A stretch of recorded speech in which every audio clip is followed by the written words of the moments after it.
Bonjour, j'ai le plaisir d'être avec le général Jean-Bernard Pinatel. Bonjour mon général. Bonjour. On avait évoqué l'esprit guerrier il y a quelques mois. Il y a votre nouveau livre qui est sorti avant l'été, Ukraine, le grand aveuglement européen, carnet de 2 ans de guerre d'Ukraine. C'est sans doute l'un des livres de géopolitique les plus passionnants du moment parce que vous n'êtes pas avec les loups, vous n'êtes pas dans la meute.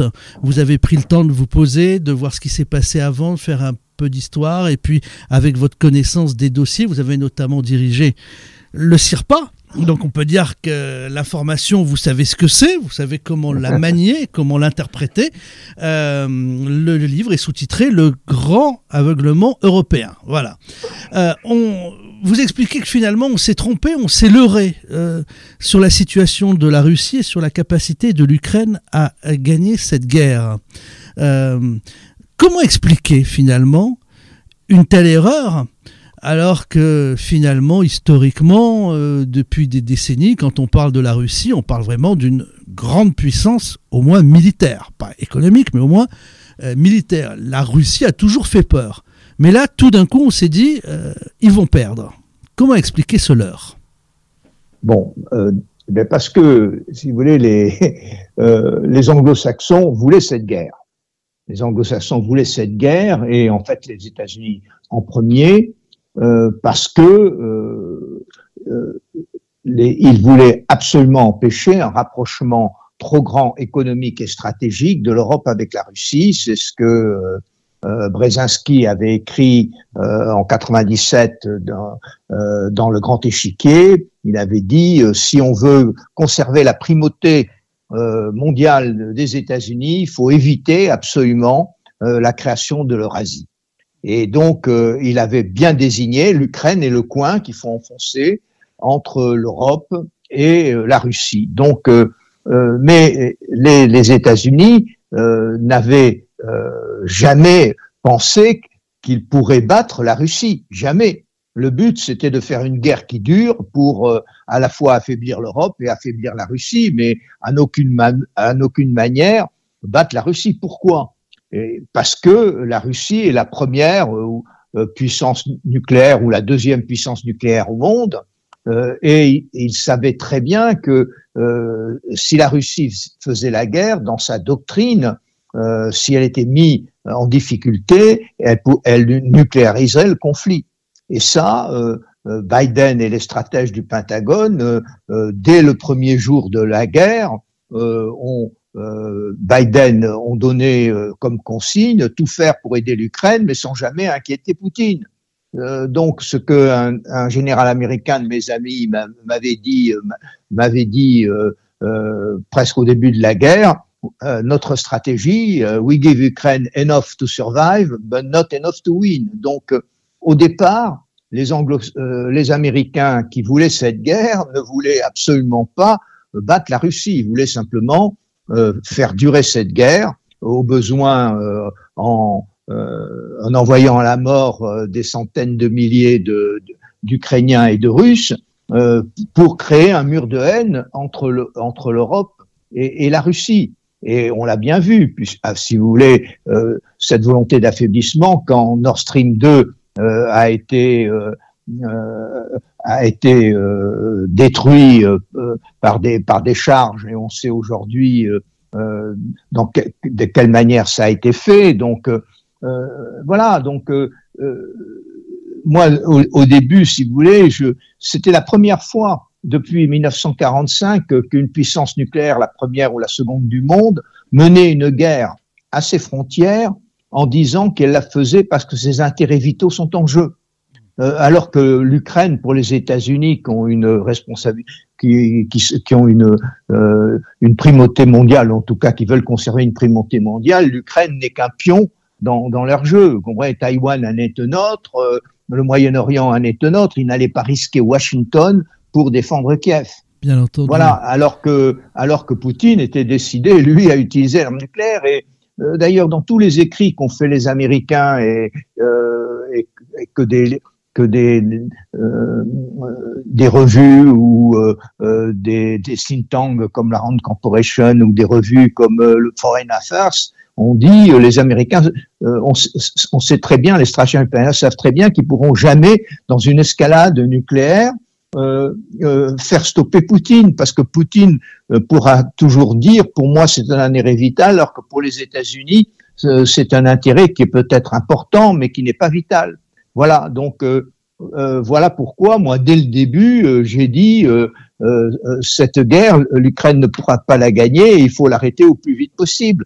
Et d'ailleurs, on a failli l'arrêter en avril 2022, et il a fallu que ce soit Boris Johnson qui se précipite à Kiev pour dire à Zelensky, qui n'est qu'un pantin dans les mains des Anglo-Saxons, pour dire à Zelensky, il faut le continuer. Et aujourd'hui, ben on se rend compte, voir l'article du Figaro de ce matin, que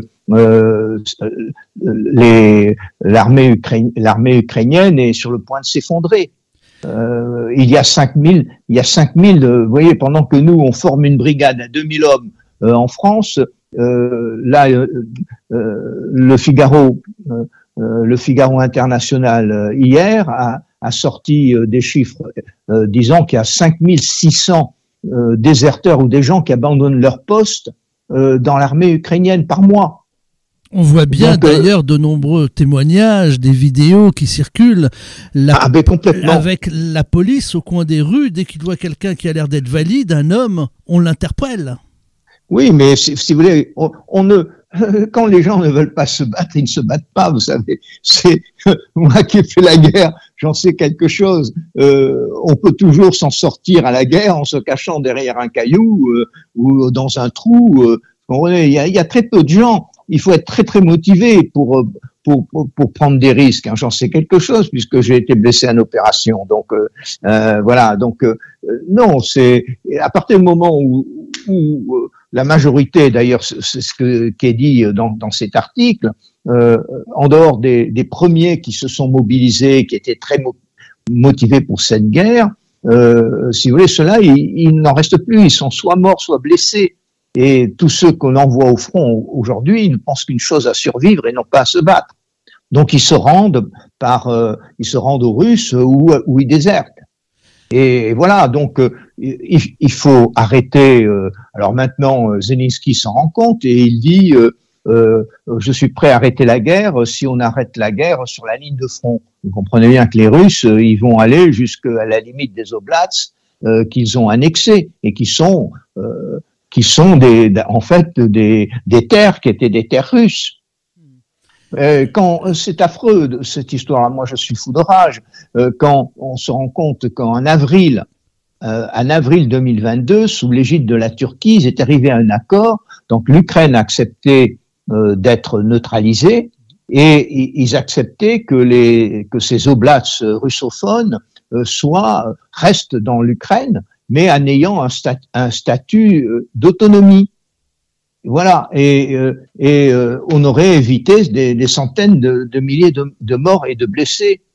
Mais il a fallu que Boris Johnson se précipite pour dire non, il n'en est pas question, on va vous donner tout ce qu'il faut, etc. Non, on leur a pas donné tout ce qu'il faut. J'ai X exemples que j'ai donnés dans mon livre. La première chose qu'il fallait faire, si on voulait au moins qu'ils s'en sortent bien, c'est répondre à la demande de Zelensky, qui a été début mars, de créer une non-fly zone au-dessus de l'Ukraine, mais les Américains ont dit non, parce qu'il n'était pas question pour eux que les pilotes américains s'affrontent aux pilotes russes, et donc qu'il y ait des risques de dérapage et qu'on aboutisse à une escalade nucléaire. Voilà, tout a été fait de cette façon-là, donc on s'est servi, les Américains se sont servis d'une façon honteuse de l'Ukraine pour atteindre leurs objectifs mondiaux et avec à la fois un garçon qui n'avait aucune compétence pour être chef d'État et entouré par des oligarques qui n'ont fait que s'enrichir durant cette guerre. Voilà, donc moi ce qui est très grave, ce n'est pas que les Américains défendent leurs intérêts. Moi, si vous voulez, je reproche pas aux Américains. Les relations internationales, ça a toujours été des rapports de force. On me parle du droit international, ça a toujours été le droit du plus fort. Mais ce qui est grave, c'est que les leaders européens, et dont notre président, ne défendent pas les intérêts de l'Europe et sont totalement vassalisés aux intérêts américains. Alors, je voudrais poser une question, Oui. mon général, aux professionnels aussi de l'information, de la désinformation que vous êtes. Information et désinformation. Vous promenez dans la rue, 98%, peut-être 97% de nos compatriotes vont vous répondre, il faut bien mener cette guerre parce que Poutine est l'agresseur, il a envoyé les chars au mois de février. Et il y a une occultation totale de ces 10 ou 15 dernières années, des accords non respectés, des interdictions de pratiquer la religion orthodoxe russe, la langue russe. Enfin, il y a un contentieux très très lourd et il est oublié.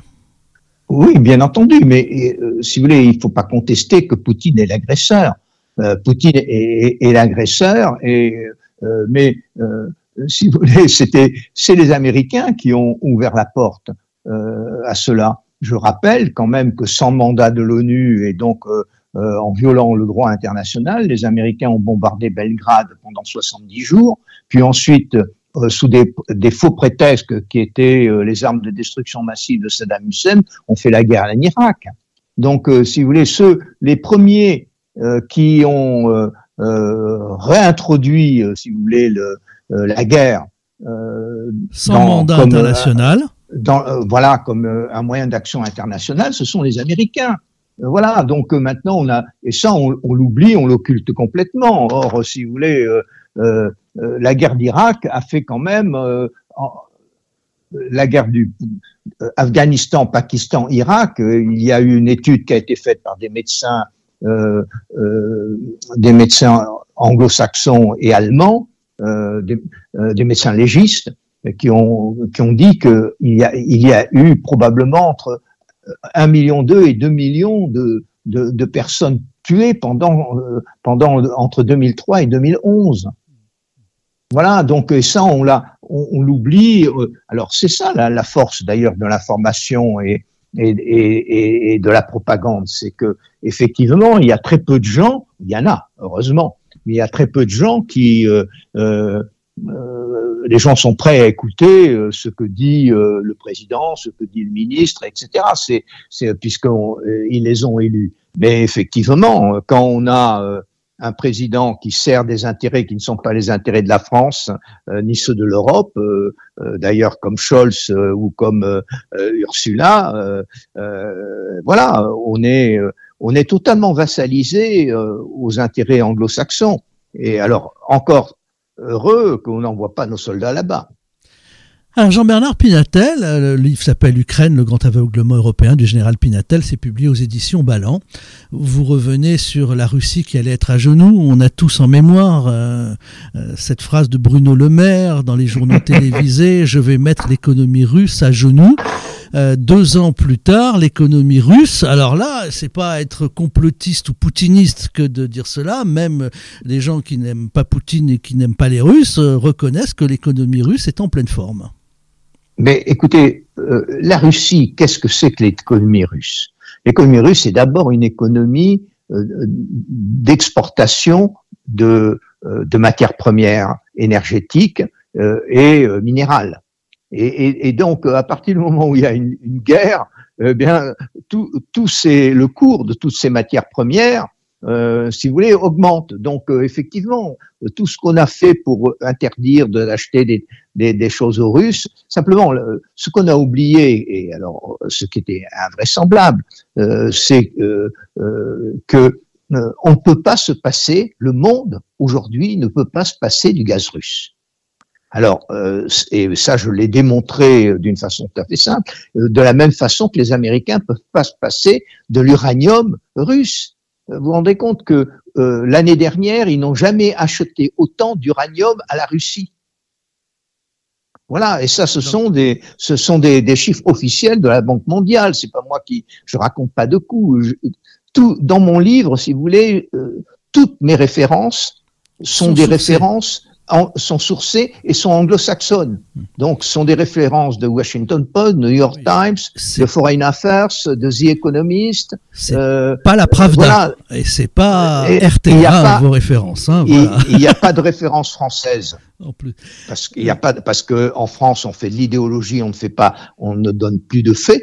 Sauf ce matin, Alexis Ferchal, là, dans le Figaro International, qui donne la réalité des désertions aujourd'hui dans l'armée ukrainienne. Donc ça peut pas durer longtemps, vous comprenez, ça peut pas durer longtemps. Nous, à la Courtine, là, on prépare 2000 hommes, qu'on forme 2000 hommes, pendant qu'on les forme pendant 3 ou 4 mois, il y en a 5000 par mois qui désertent. Voilà, donc l'armée ukrainienne est au bord de l'écroulement, Et donc, si vous voulez, c'était évident, quoi. Maintenant, tout sort petit à petit. Maintenant, il y a un patron, un général ukrainien qui a dit la guerre électronique russe est bien supérieure à la guerre électronique de l'OTAN. Je l'ai écrit dans mon livre. Mais voilà, simplement, on a voulu occulter. C'est pour ça que je parle de grand aveuglement, par une propagande totalement stupide, avec des consultants soit payés, soit incompétents, qui ont dit que des âneries sur les plateaux TV. Voilà. Et alors maintenant, on se trouve devant une Ukraine exsangue, qu'il va falloir continuer à porter, et avec des Russes, et moi, qui vont être tentés non seulement de prendre les 4 oblasts, mais d'aller jusqu'à Odessa, de se prendre encore l'oblast de Nikolaïev, plus celui d'Odessa. Parce qu'il faut quand même savoir que Poutine a sur sa droite une droite ultranationaliste qui le pousse à aller plus loin. Et moi je pense que ça serait là une erreur, en revanche. Alors, même si stratégiquement ça se tient. C'est intéressant ce que vous dites là, Jean-Bernard Pinatel, parce que j'étais à Moscou et à la sortie du métro, à 2-3 reprises, dans des stations différentes ou dans des rues de Moscou, il y a parfois des petits attroupements et des gens qui distribuent des tracts. Alors, évidemment, je ne lis pas le russe, j'ai pris les tracts, mais maintenant on a un outil formidable qui est le Google Traduction. Quand vous photographiez avec votre smartphone, vous avez la traduction. Et ces tracts distribués devant le métro à Moscou, c'était pour critiquer Poutine, qui est beaucoup trop mou. Il faut que la grande Russie soit respectée, et Poutine est un petit chien des Occidentaux. C'était ça. Quand je dis que Poutine a toujours été un modéré. Le KGB a toujours été, les gens formés du KGB ont toujours n'ont jamais été des extrémistes. Il y a plein d'exemples. Quand il y a eu la révolte dans le Donbass, tout le monde poussait Poutine à aller jusqu'à Mariupol de façon à faire le lien avec la Crimée. Il a dit non et il a stoppé l'affaire. Quand il y a eu le référendum à la fois à Loubiansk et au Donetsk, qui à 93 et 90% voulait un rattachement à la Russie. Il a considéré, il était en train de négocier Minsk II, il a considéré que le référendum n'était pas légitime. Donc, si vous voulez, il a essayé depuis 2014 et bien avant, toujours de préserver ce lien avec l'Europe de l'Ouest. Et on a tout fait. Pour d'ailleurs Merkel et Hollande l'ont avoué. On a signé les accords de Minsk II uniquement pour permettre de réarmer l'Ukraine, que l'OTAN réarme l'Ukraine. Donc, si vous voulez, si Poutine est l'agresseur, on est totalement coupable de l'avoir poussé à cette agression. Alors, plus de 3000 sanctions, et ça continue presque de semaine en semaine, touchent la Russie, des sanctions économiques. Grosso modo, si vous partez en Russie, même vous, Jean-Bernard Pinatel, vous n'avez même pas le droit d'acheter un smartphone neuf pour l'offrir à un Russe. C'est ça, les sanctions. Donc, ça touche même les particuliers et les entreprises, évidemment, à une grande échelle. Comment expliquer que finalement... je vais faire un parallèle avec l'Irak, qui était de Saddam Hussein, sous un régime de sanctions, l'Irak crevait, littéralement. Il n'y avait rien dans les hôpitaux, les gens soignaient avec quelques bouts de ficelle.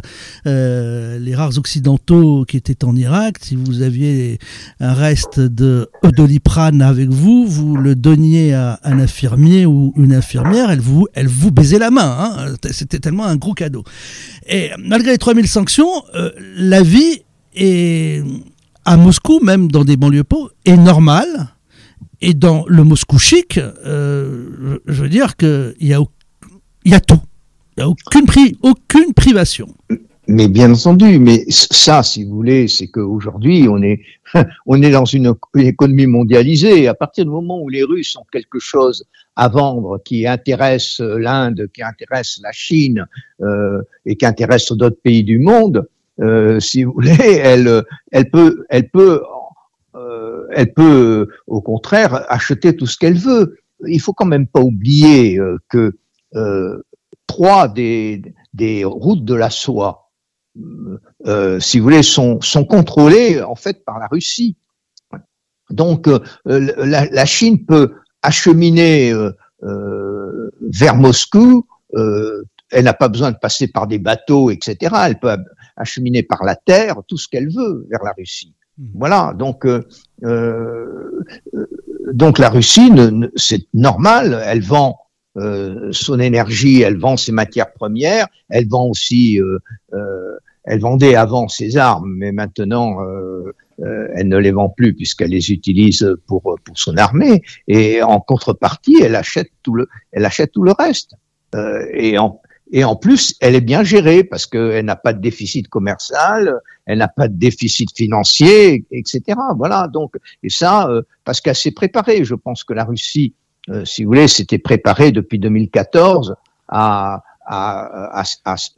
parce qu'on avait commencé les sanctions en 2014, à faire face à des sanctions plus difficiles. Voilà, c'est vraiment passionnant, d'où la nécessité de faire de la pédagogie, parce qu'on n'a pas une conversation, j'allais dire, sur le plan géopolitique très stratégique, avec plein d'infos confidentielles, ce qu'on vient de dire, Jean-Bernard. Ah ben non, tout ça est publié. Et c'est connu, mais je suis sûr que des gens vont être surpris en nous écoutant. Mais tout ça est publié dans la presse anglo-saxonne. Si vous achetez mon bouquin, vous avez toujours le lien Internet, et ça existe toujours. J'ai encore vérifié récemment des trucs où vous pouvez faire le lien et puis lire ce qui a été écrit par The Economist ou ce qui a été écrit par le New York Times ou Washington Post. Donc simplement en France, pour des raisons parce que notre presse n'est pas libre en général, voilà, soyons clairs. À partir du moment où l'État met 800 millions de subventions à la presse écrite, bien la presse écrite fait ce que l'État lui demande, voilà. Et Macron, pour des raisons que je n'arrive pas à comprendre, si vous voulez, est le meilleur affidé des intérêts anglo-saxons, voilà.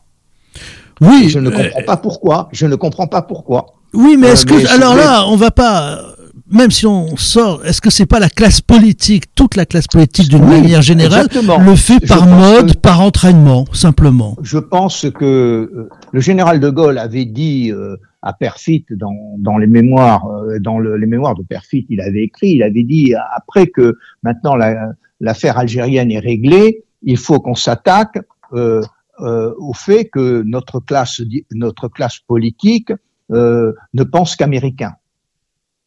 Donc j'ai cité les mots exacts, mais c'est ça le sens. Pour De Gaulle, effectivement, on avait déjà dans les années 60 une classe politique qui ne pensait qu'américain au lieu de penser intérêt de la France. Et c'est lui qui a tendu le bras à beaucoup de monde. Quoi. Parce que c'était ringard d'être français et de penser français. Hein. Une époque. Voilà. Une époque, certains intellectuels l'affirmaient même, que c'était ringard d'être français. C'est vrai, je ne parle pas, moi, de l'État américain, du complexe militaro-industriel américain, mais les États-Unis est un pays, si vous voulez, qui est... moi, ma première épouse était américaine, mon fils a épousé une américaine et vit dans le Connecticut. Donc, si vous voulez, c'est un pays où l'initiative est récompensée, où les banques prennent des risques, alors que nous, on est quand même, comme disait, on est un vieux pays, si vous voulez. Moi, quand j'ai créé mon entreprise, en ayant quitté l'armée, si vous voulez, j'ai dû hypothéquer ma maison pour avoir un premier découvert, quoi. Ainsi va la France. Jean-Bernard Pinatel, voilà, mais je reste optimiste quand même. Oui, justement, je voulais terminer avec une dernière question. Après le temps de la guerre, il y a toujours le temps de la paix, hein, quoi qu'il arrive. Va-t-il être facile de se réconcilier après tant de haine verbale, haine culturelle, haine dans tous les domaines? Ben, écoutez, on a des intérêts économiques complémentaires. Voilà. Donc, les Russes se méfient profondément des Chinois. Ça, vous le savez. Parce que, effectivement, à partir de l'Oural jusqu'à Vladivostok, il y a un habitant au kilomètre carré en moyenne en Russie et 250 de l'autre côté de la frontière, sur les 5300 kilomètres entre la Russie et la Chine. Donc, c'est nous qui les avons jetés dans les bras des Chinois. Les Russes préféraient de beaucoup fonctionner avec les Européens. Mais d'ailleurs, même le peuple russe, le peuple russe. Je vais même vous raconter une anecdote. Dans une boutique à Moscou, il y a une boutique de souvenirs. J'ai eu la même conversation avec un restaurateur. Il me dit, ils étaient contents de voir quelques Européens, de voir de temps en temps, il y a encore quelques Européens. Il me dit, on est super contents et tout parce que on n'a plus que des touristes chinois maintenant. Et le commerçant russe me dit, on n'aime pas les Chinois parce qu'ils sont communistes. Ils restent en groupe. Ils sont toujours avec leur chef de groupe. Ils vont à l'hôtel le soir, ils dînent à l'hôtel, ils prennent pas de taxi, ils vont pas seuls en couple dans les restaurants. Ils font ce qu'on leur dit de faire. Voilà. Non, mais c'est vrai, voilà. Donc, moi, je pense que si on a un jour ou l'autre des dirigeants européens qui se rendent compte que les intérêts de l'Europe, c'est pas si vous voulez, c'est pas de suivre ce que veulent les États-Unis, même s'il faut rester amis. Moi, j'ai toujours dit. Évidemment, on ne peut pas vous soupçonner d'être anti-américain. Personne ne l'est. On aime tous les États-Unis. Simplement, vous m'aviez dit une fois. Voilà. Et puis en plus, moi, je suis un des rares. Je pense le seul officier français à avoir reçu la médaille du Congrès. Donc, si vous voulez, non. Donc, on peut pas. Et je vous dis, ma première épouse était américaine, ma petite fille une de mes petites filles est américaine, puisque mon fils a eu une petite fille à New York. Donc non, mais les intérêts, si vous voulez, on dit des néocons, des néoconservateurs et des complexes militaro-industriels, n'est pas les intérêts des États-Unis. Et on le voit bien dans la campagne électorale, on voit très bien qu'il y a une Amérique profonde, moi, que j'aime, et puis il y a, si vous voulez, un État profond qui est biberonné avec les milliards des dépenses militaires, quand vers 800 milliards, vous vous rendez compte, 800 milliards, c'est plus de 15 fois le budget militaire de la France, quoi. Voilà. Donc, et qui veut être le gendarme du monde. Voilà. Merci. Eh bien, merci Jean-Bernard Pinatel. On vient de parler de votre livre, Ukraine, le grand aveuglement européen, carnet de 2 ans de guerre de Jean-Bernard Pinatel. Vous êtes officier général parachutiste, instructeur commando, docteur en études politiques, expert en géopolitique. Vous avez été le directeur du CIRPA, c'est le service d'information du ministère de la Défense. Et puis vous êtes aussi rugbyman, voilà, ce qui ne gâche rien. Merci. Non, étant né à Biarritz et vivant à Biarritz, c'est pas étonnant. Merci, Général Pinatel. Merci à vous, Yannick.